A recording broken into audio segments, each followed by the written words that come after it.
Shalom jemaat yang dikasihi Tuhan.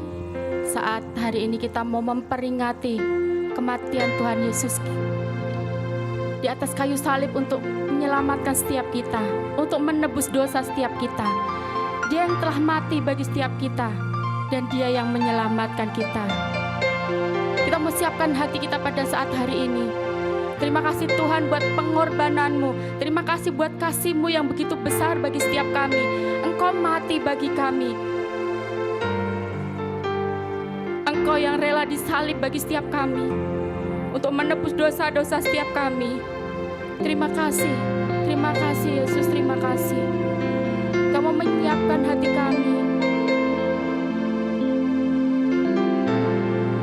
Kamu menyiapkan hati kami, biarlah Roh Kudus-Mu yang bekerja dalam ibadah kami. Dimanapun kami berada, apapun keadaan kami saat hari ini, biarlah Engkau Allah yang bekerja. Roh Kudus-Mu jamah. Kami ucap syukur buat kasih-Mu yang begitu besar bagi setiap kami. Dia Yesus telah mati. Dia Yesus telah mati bagi setiap kita. Kita mau angkat pujian ini. Dia Yesus telah mati bagiku. Dia Tuhan, selamatkan jiwaku. Terima kasih Yesus, terima kasih. Terima kasih buat pengorbanan-Mu yang begitu besar dalam kehidupan kami. Haleluya.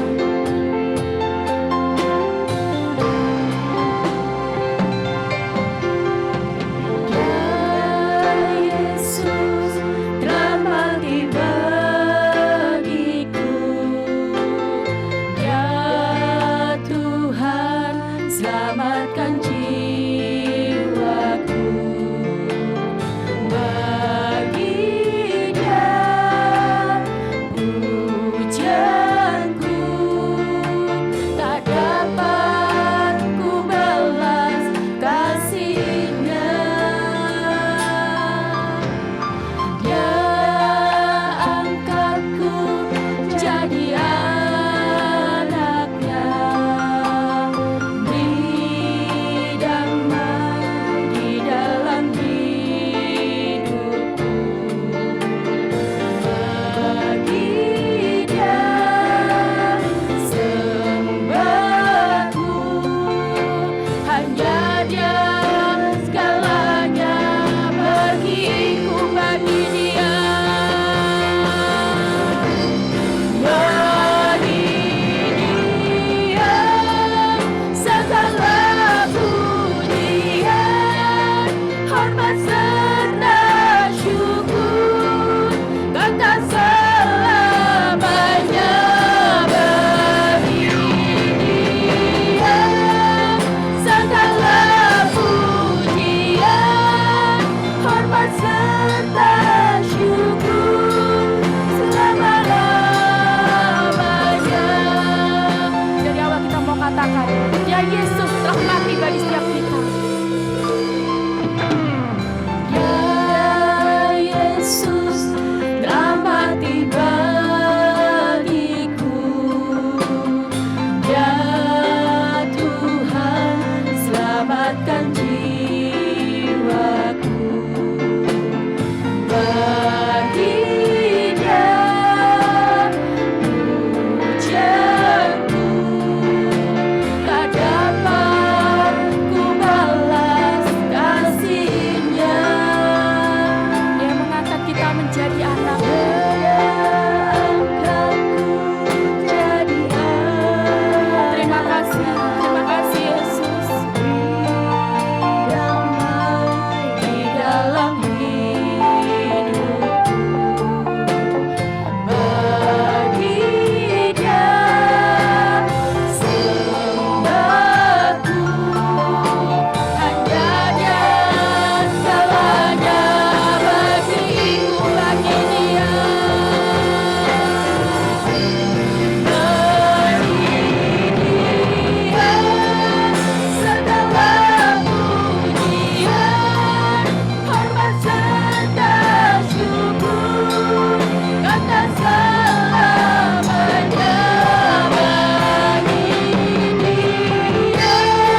raja di atas segala raja.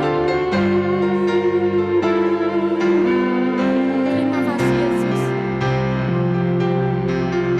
Sebab Engkau yang layak. Terima pujian. Karena Engkau Allah yang kudus. Terima kasih Yesus. Kami bangga punya Allah seperti Engkau. Karena Engkau mencurahkan darah-Mu bagi setiap kami. Terima kasih. Sebab Engkau yang kudus, Anak Domba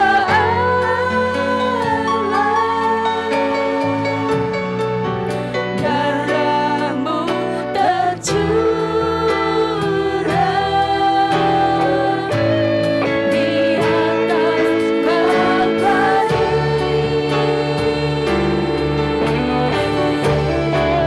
Sebab Engkau yang layak,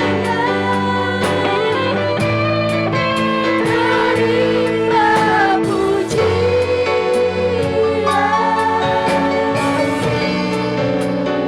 hormat dan kuasa, sekarang dan selamanya. Sebab Engkau yang Sebab Engkau yang Engkau yang kudus, Anak Domba Allah, yang rela mati bagi setiap kami. Engkau yang berkorban bagi setiap kami.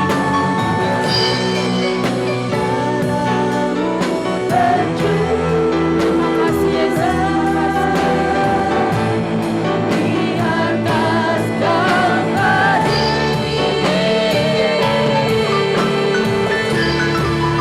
sebab Engkau yang layak, Engkau yang layak terima pujian dan setiap kami.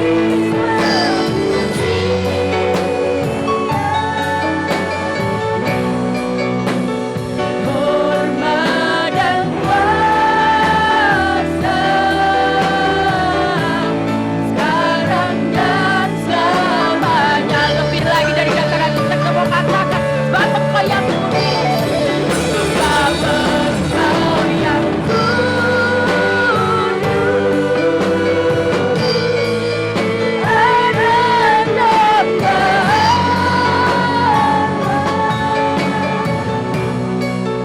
darah-Mu tercurah di atas Kalvari. Sebab Engkau yang layak, terima pujian, hormat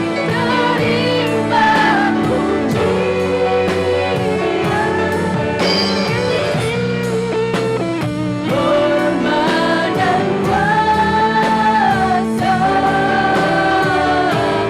sekarang dan selamanya. Hormat dan kuasa, hormat dan kuasa, sekarang dan selamanya. Sekali lagi kita mau katakan, hormat dan kuasa sekarang sampai selama-lamanya. Hormat dan kuasa,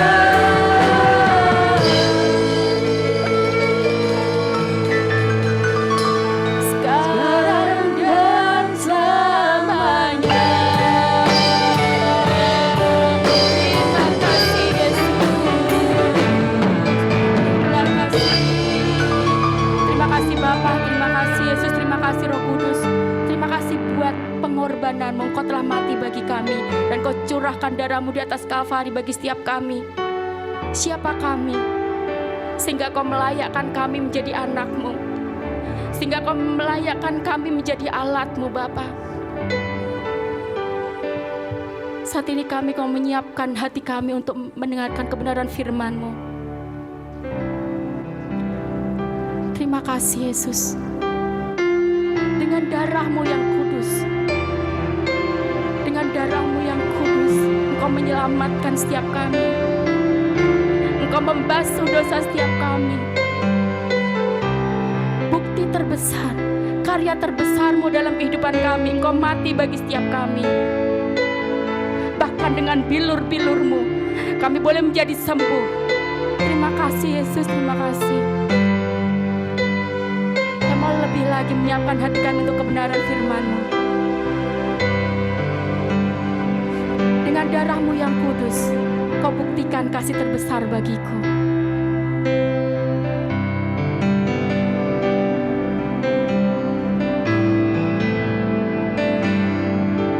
Terima kasih Bapa.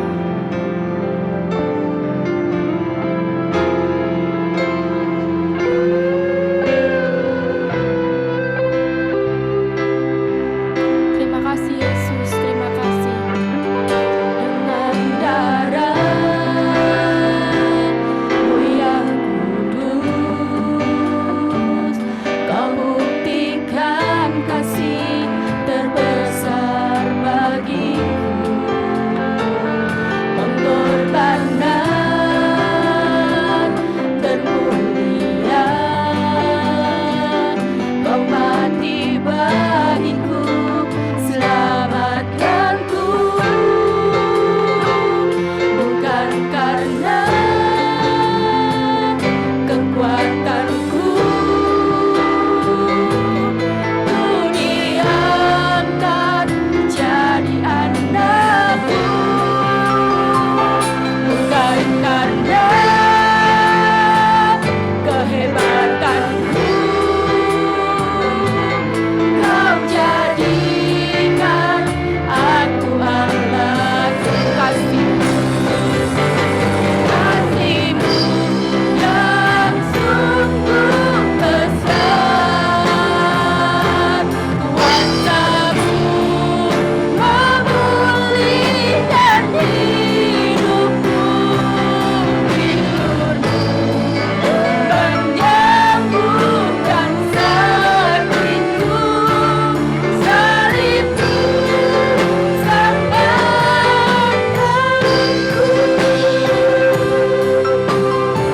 Jadi ayo kita mau katakan dengan darah-Mu yang kudus. Mu yang kudus, Kau buktikan kasih terbesar bagiku.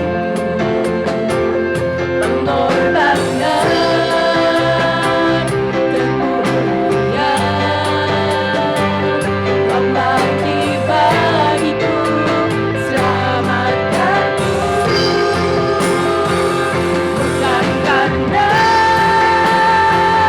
kekuatanku,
Kami tunduk di hadapan-Mu Tuhan, karena kami merasakan kasih-Mu yang sungguh-sungguh ajaib. Kasih-Mu yang melampaui segala-galanya Tuhan. Hanya karena kasih-Mu lah Tuhan, kami boleh ada sebagaimana kami ada. Kami mau mensyukuri Tuhan, betapa besar kasih-Mu. Terpujilah nama-Mu Bapa. Karena itu dengan kerendahan hati kami buka keberadaan kami untuk menyambut firman-Mu.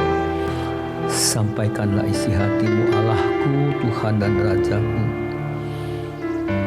agar kami semakin lama semakin mengerti siapa kami dan siapakah Engkau Allahku yang maha besar, penuh dengan kasih dalam Putra-Mu yang tunggal, yang rela mati untuk kami. Demi nama Tuhan Yesus Kristus kami siap menyambut kebenaran firman-Mu. Haleluya. Yang siap menerima firman Tuhan bersama-sama kita katakan amin, amin, amin. Ditinggalkan surga mulia, Dia tahu tujuannya.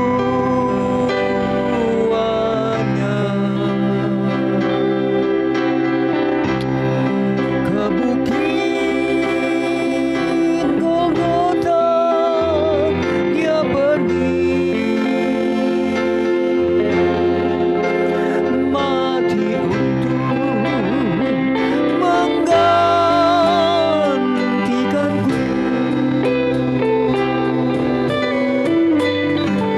Ditinggalkan surga mulia, Dia tahu tujuannya. Ke bukit Golgota yang sepi, mati untuk menggantikanku. Kalau bukan kasih, laut akan kering, langit tak berbintang, burung takkan terbang.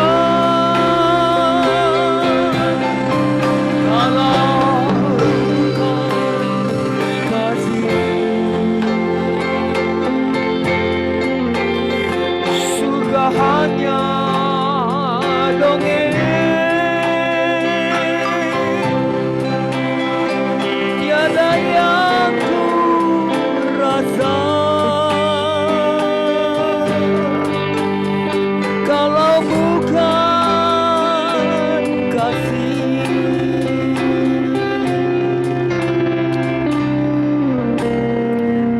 haleluya. Hari ini kita memperingati Paskah dengan satu tema khotbah kasih yang menuntun sampai ke Golgota. Dikatakan ditinggalkan surga mulia, Dia tahu tujuannya. Ke bukit Golgota yang sepi, mati untuk menggantikanku. Kalau bukan kasih, laut akan kering saudara-saudara. Langit tak berbintang, burung tak akan terbang. Kalau bukan kasih, surga hanya dongeng. Tiada yang kurasa kalau bukan kasih. Bapak Ibu yang dikasihi Tuhan Yesus Kristus, Paskah, Jumat Agung adalah wujud daripada kasih Allah yang luar biasa, yang tercatat dalam Alkitab. Dalam Yohanes pasal 3 ayat 16, Ayat yang sangat-sangat terkenal dan sebagian besar orang-orang Kristen tahu.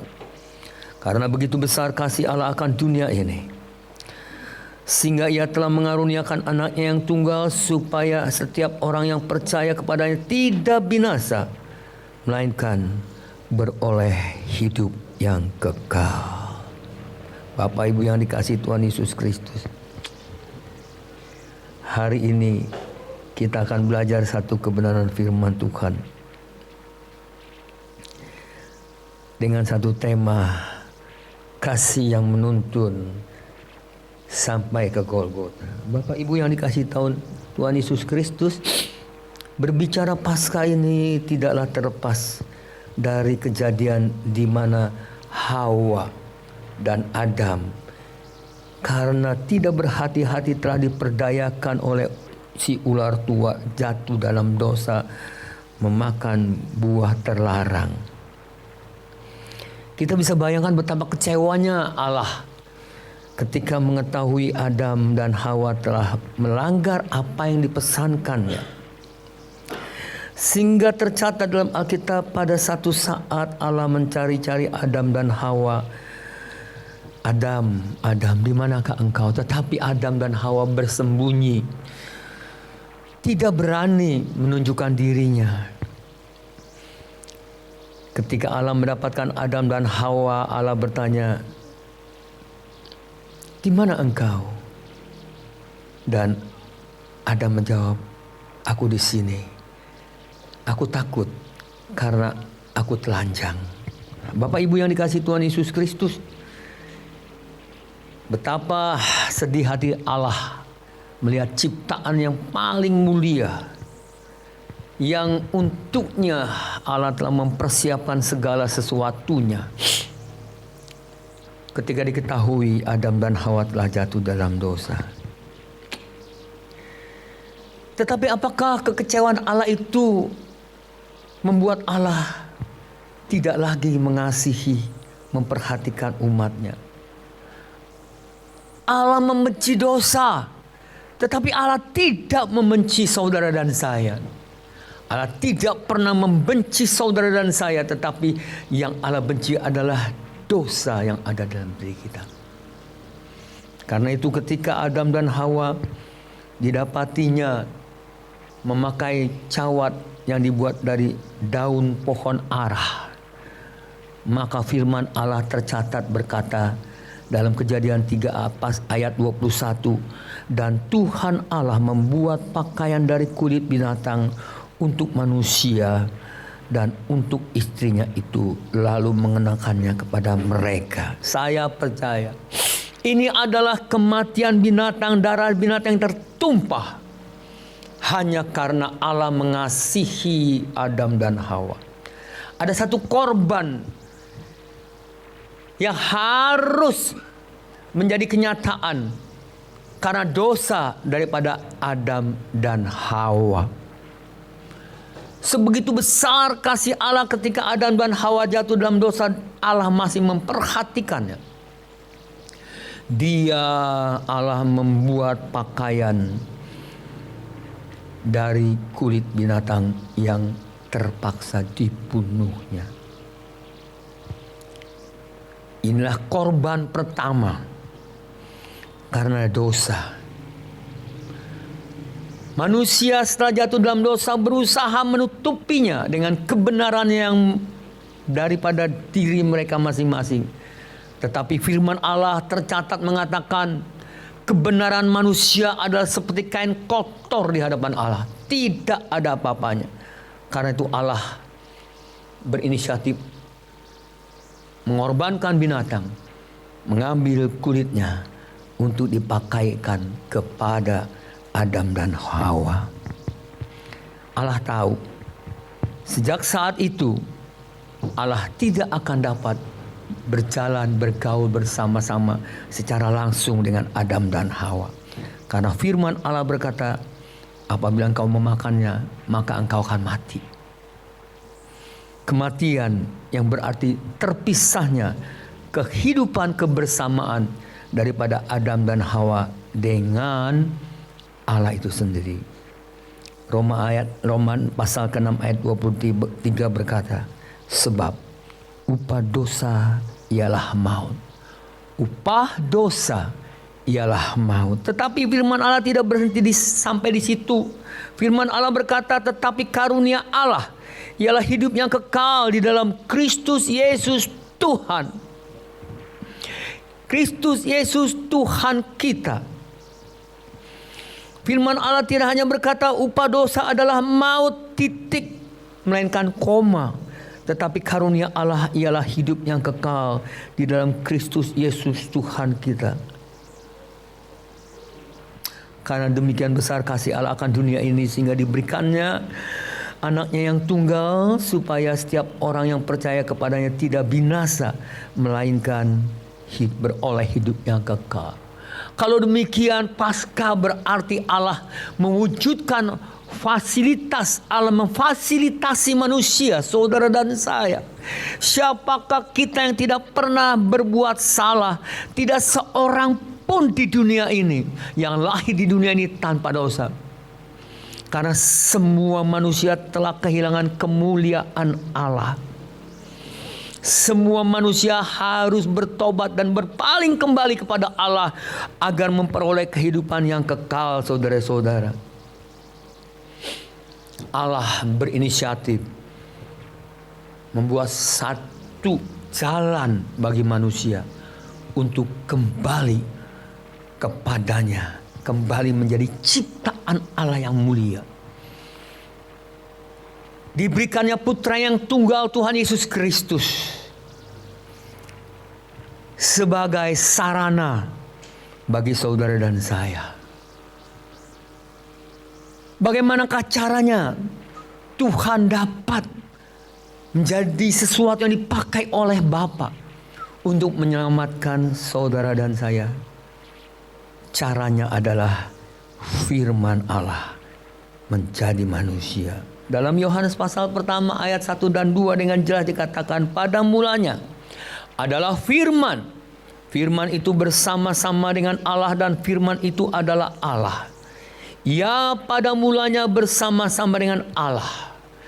Tetapi dalam Yohanes 1 ayat 14, Yohanes pasal pertama ayat 14 tercatat, firman itu telah menjadi manusia dan diam di antara kita.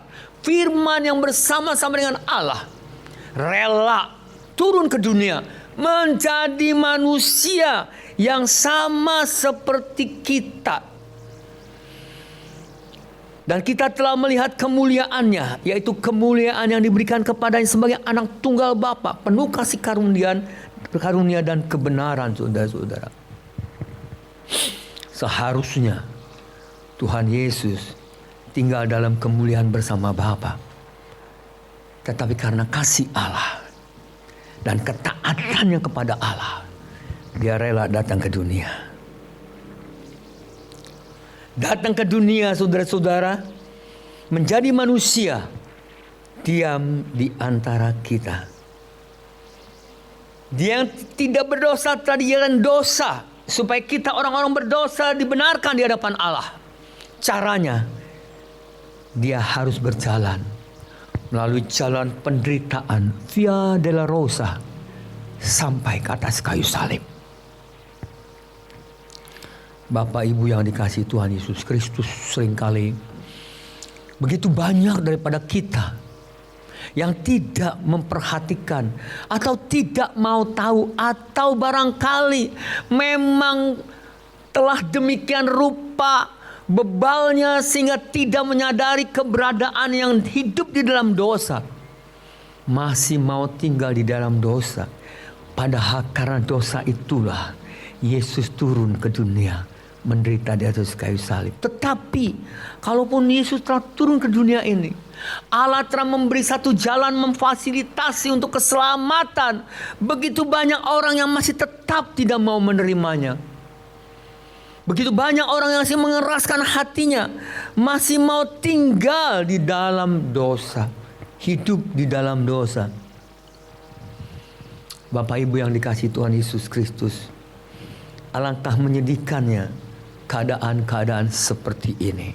Bersyukurlah kita Kalau kita sekarang telah mengenal siapa Allah kita, siapa Tuhan Yesus Kristus yang begitu penuh dengan kesetiaan, kasih sayang kepada saudara dan saya, rela mati di atas kayu salib, dan kita mau meresponinya. Dia yang harus mati sebagai domba Allah yang disembelih untuk saudara dan saya. Pada waktu bangsa Israel akan keluar dari tanah Mesir pada malam hari, Allah berfirman, anak domba Paskah harus disembelih dan darahnya harus dioleskan pada kusen ambang atas pintu kanan kiri pintu. Setiap bangsa Israel yang berada di tanah Goshen pada malam itu harus menerima darah anak domba Paskah, yang apabila di dalam keluarga-keluarga Israel di tanah Goshen itu tidak terdapat tanda darah, di mana bangsa Israel tidak menerima darah domba Paskah itu, maka malaikat maut akan masuk ke dalam rumah itu, mengambil nyawa anak sulung manusia sampai binatang. Yesus Kristus adalah anak domba Allah. Seperti Yohanes Pembaptis, ketika melihat Yesus dia berkata, lihatlah anak domba Allah yang mengangkut dosa seisi dunia.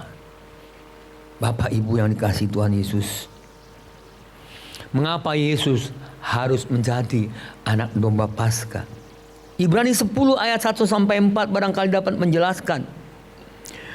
Ibrani pasal 10 ayat pertama, di dalam hukum Taurat hanya terdapat bayangan saja dari keselamatan yang akan datang. Hanya bayangan, bukan hakikat dari keselamatan itu sendiri.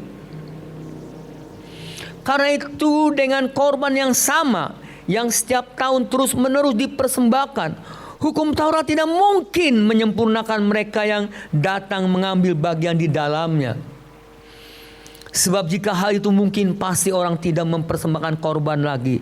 Sebab mereka yang melakukan ibadah itu tidak sadar lagi akan dosa setelah disucikan sekali untuk selama-lamanya. Tetapi justru oleh korban-korban itu setiap tahun orang diperingatkan adanya dosa. Sebab tidak mungkin darah lembu jantan atau darah domba jantan menghapus dosa saudara, menghapus manusia, menghapus dosa bangsa Israel. Ibrani pasal ke-10, masih dalam pasal 10 ayat 19 sampai ayat 29. Dengan jelas menggambarkan ayat 19. Jadi saudara-saudara, oleh darah Yesus kita sekarang penuh keberanian dapat masuk ke dalam tempat kudus. Karena ia telah membuka jalan yang baru dan yang hidup bagi kita melalui tabir, yaitu dirinya sendiri. Karena ia telah membuka jalan yang baru dan yang hidup bagi saudara dan saya melalui suatu tabir, yaitu dirinya sendiri. Dan kita mempunyai seorang imam besar sebagai kepala rumah Allah. Karena itu marilah kita menghadap Allah dengan hati yang tulus ikhlas dan keyakinan iman yang teguh. Oleh karena hati kita yang telah dibersihkan dan hati nurani yang dari hati nurani yang jahat, dan tubuh kita telah dibasuh dengan air yang murni. Marilah kita berpegang, marilah kita teguh berpegang pada pengakuan tentang pengharapan kita, sebab Ia yang menjanjikannya setia. Dan marilah kita saling memperhatikan supaya kita saling mendorong dalam kasih dan dalam pekerjaan yang baik, saudara-saudara. Janganlah kita menjauhkan diri kita dari pertemuan-pertemuan ibadah kita seperti yang dibiasakan oleh beberapa orang. Tetapi marilah kita saling menasehati dan semakin giat melakukannya menjelang hari Tuhan yang mendekat. Sebab jika kita sengaja berbuat dosa sesudah memperoleh pengetahuan tentang kebenaran, maka tidak ada lagi korban untuk menghapus dosa itu. Tetapi yang ada ialah kematian yang mengerikan, akan penghakiman dan api yang dahsyat yang akan menghanguskan semua orang durhaka. Jika ada orang yang menolak hukum Musa, ia dihukum mati tanpa belas kasihan atas keterangan 2 atau 3 orang saksi. Betapa lebih beratnya hukuman yang harus dijatuhkan atas dia yang menginjak-injak anak Allah, yang menganggap najis darah perjanjian yang menguduskannya, dan yang menghina roh kasih karunia. Gambaran yang begitu jelas saudara-saudara. Sangat jelas, saya katakan sangat jelas.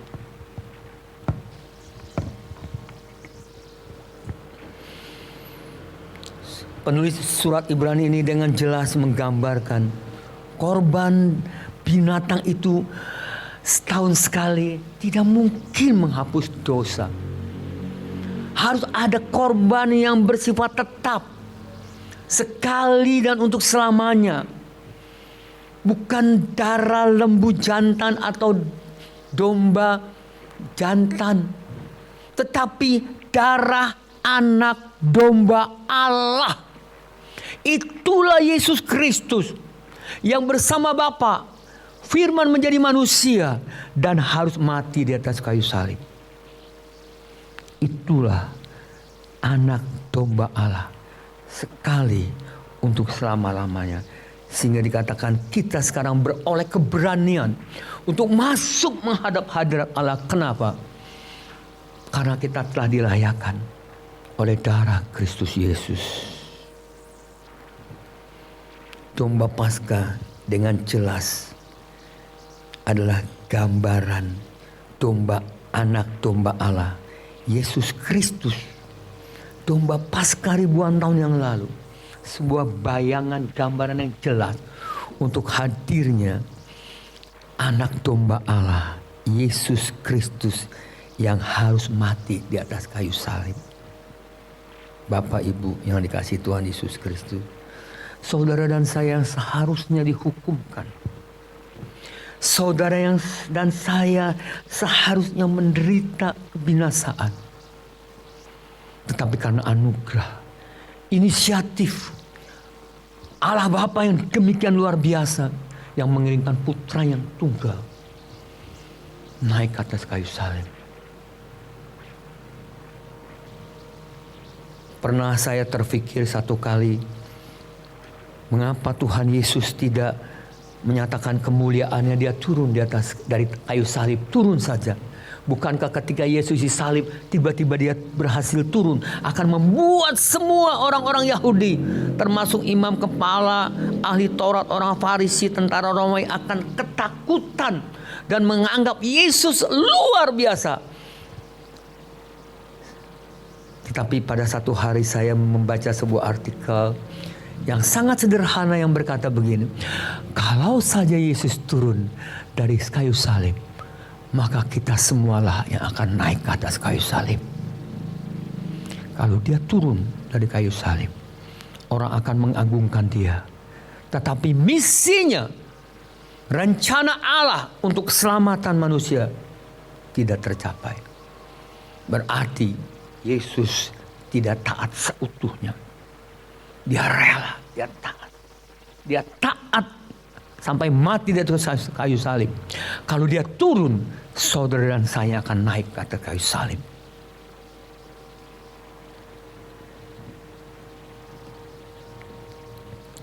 Karena itu, saudara-saudara yang dikasihi Tuhan Yesus Kristus, kalau kita mau tahu seberapa besar kasih Allah yang Allah nyatakan buat kita, saudara-saudara, lihatlah seberapa besar penderitaan Yesus di atas kayu salib. Seberapa besar sakitnya dia yang punggungnya dicambuk dengan cambuk yang berkait besi 39 kali, tubuhnya yang hancur. Saudara bisa bayangkan dari malam dia di Taman Getsemani, dia berdoa sampai pagi dia ditangkap, tidak makan, tubuhnya hancur, memikul kayu salib, saudara-saudara. Bayangkan betapa penderitaannya. Yesus jalan melewati jalan Via Dolorosa, jatuh 3 kali kalau nggak salah. Betapa pengorbanannya yang luar biasa. Karena itu saya katakan, kalau kita mau tahu seberapa besar kasih Allah, lihatlah seberapa besar penderitaan Yesus di atas kayu salib. Paskah adalah wujud, Jumat Agung adalah wujud kasih Allah yang tiada batasnya. yang tidak terbatas. Yang menjadi masalah untuk kita renungkan adalah apakah balasan kita untuk kasih yang luar biasa ini? Apakah balasan kita untuk kasih yang tiada terbatas ini? Ada seorang penulis yang berkata, andai kata saya hidup 100 kali dan 100 kali saya persembahkan untuk Tuhan, belum cukup untuk membalas kasih Tuhan Yesus Kristus. Karena itu mari kita renungkan baik-baik. Dan harus kita lakukan sepanjang umur hidup kita. Kita ingin membalas kasih Allah yang terbaik. Saat-saat seperti ini saudara-saudara, di mana virus corona menjadi tantangan bagi bangsa dan negara kita, yang berakibat banyaknya kesulitan-kesulitan yang luar biasa yang harus dihadapi dengan kebijaksanaan pemerintah untuk mengatasi virus corona yang berdampak pada ekonomi. Mungkin tukang-tukang ojek akan menurun pendapatannya, padahal perutnya tidak bisa diajak kompromi untuk turun juga makannya, tidak, saudara-saudara. Belum lagi pegawai-pegawai kecil, buruh-buruh pabrik yang karena virus corona ini sekarang tidak bisa bekerja seperti biasa full. Ada sip-sipan, hari ini bekerja, besok tidak, lusa bekerja terus, dan gajinya pun dikurangi. Padahal si Upik kalau menyusu tidak bisa dikasih mengerti kalau hari ini nyusu besok tidak, saudara-saudara.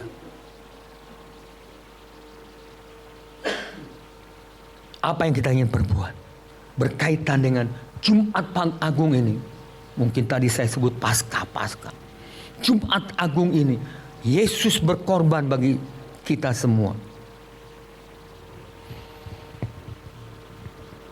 Dia mati, dia datang ke dunia karena kasih. Bagaimana kita wujudkan kasih itu? Firman Allah dalam Matius pasal 25 ayat 37 sampai 40.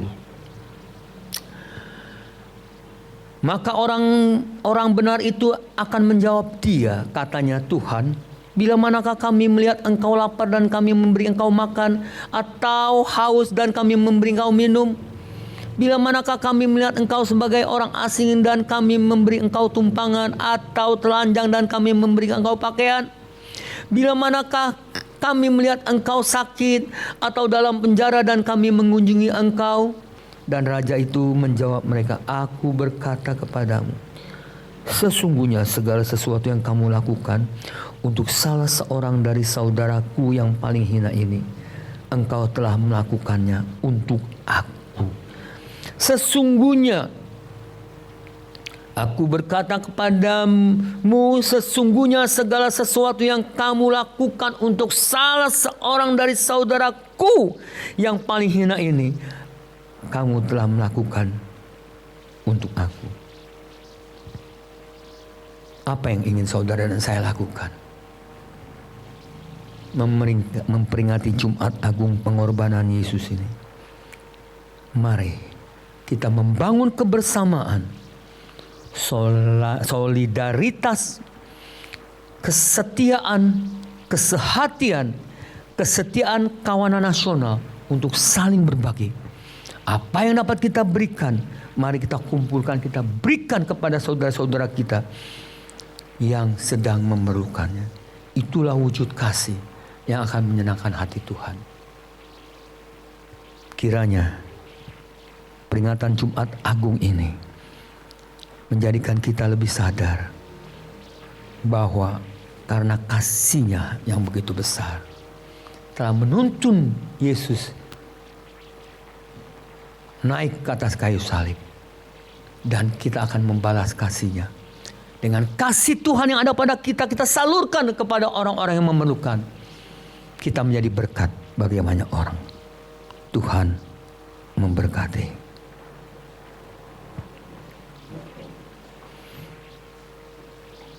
Sebentar kita akan bersama-sama untuk menerima perjamuan kudus.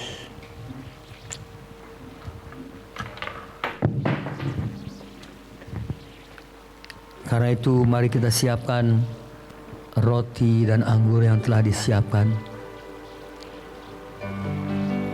Haleluya.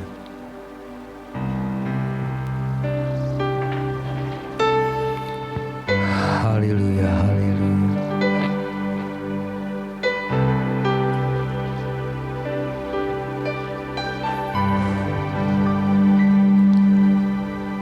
Sebelum kita makan tubuh roti ini dan minum anggur ini, ada dua pertanyaan yang ingin saya sampaikan kepada sidang jemaat. Yang apabila jemaat setuju, katakan amin dengan suara yang jelas di hadapan Tuhan. Mari kita angkat roti tinggi-tinggi di hadapan Tuhan. Pertanyaan yang pertama adalah, bukankah roti yang ada di tangan kita adalah persekutuan dengan tubuh Kristus? Amin. Mari dengarkan firman Tuhan sebelum kita makan bersama-sama.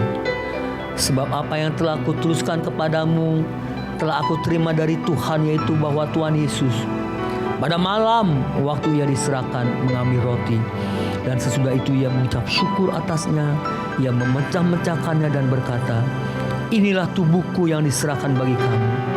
Perbuatlah ini menjadi peringatan akan aku. Mari kita menerima dengan pengucapan syukur dalam nama Tuhan Yesus Kristus.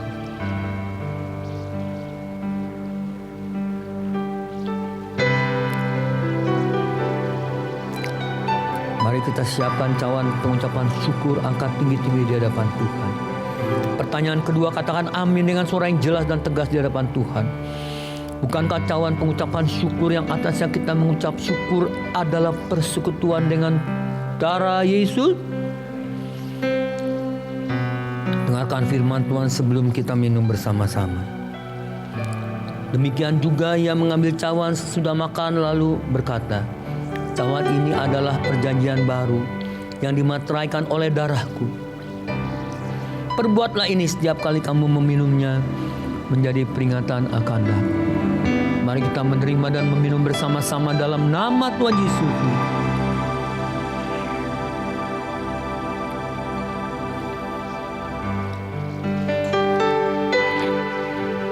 Haleluya.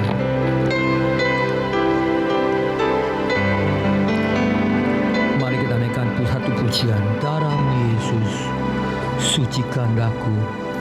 Darah-Mu Yesus, bebaskanku.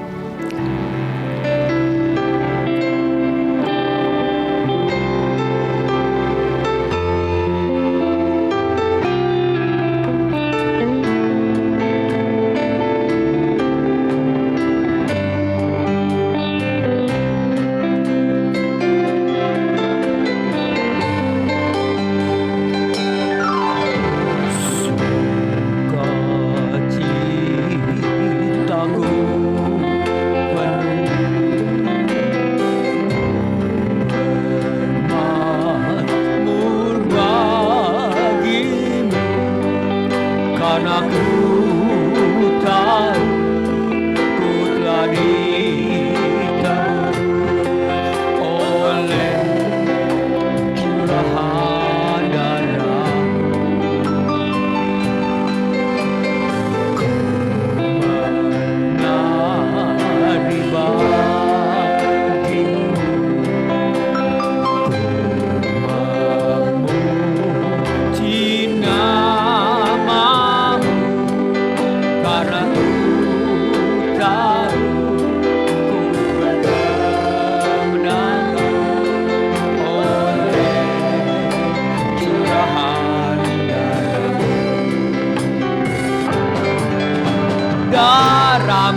kasih Tuhan untuk perjamuan kudus.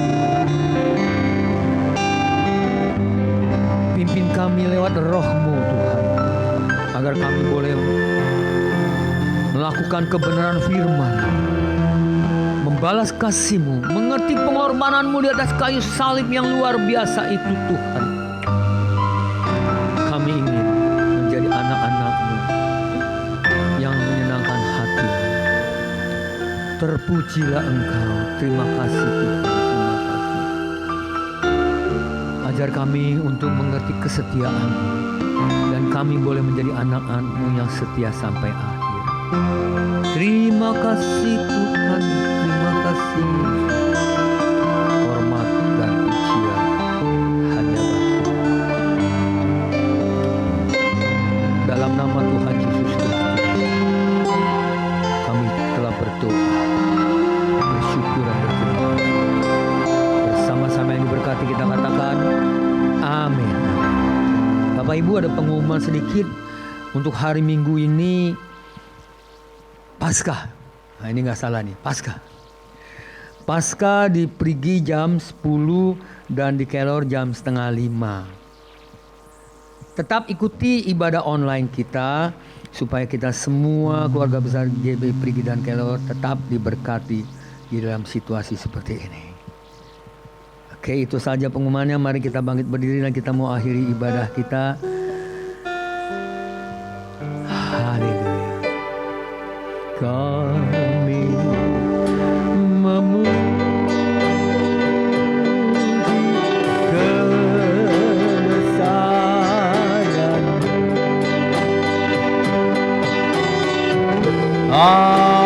Adai Tuhan,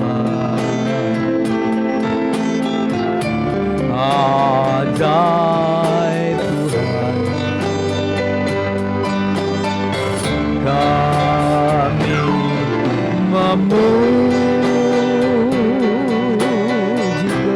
kebesaran-Mu.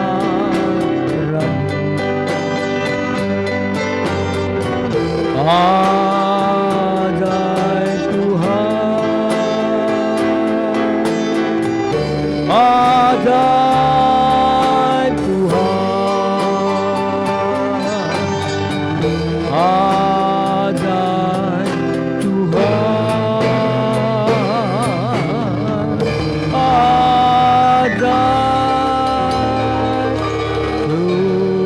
Tuhan.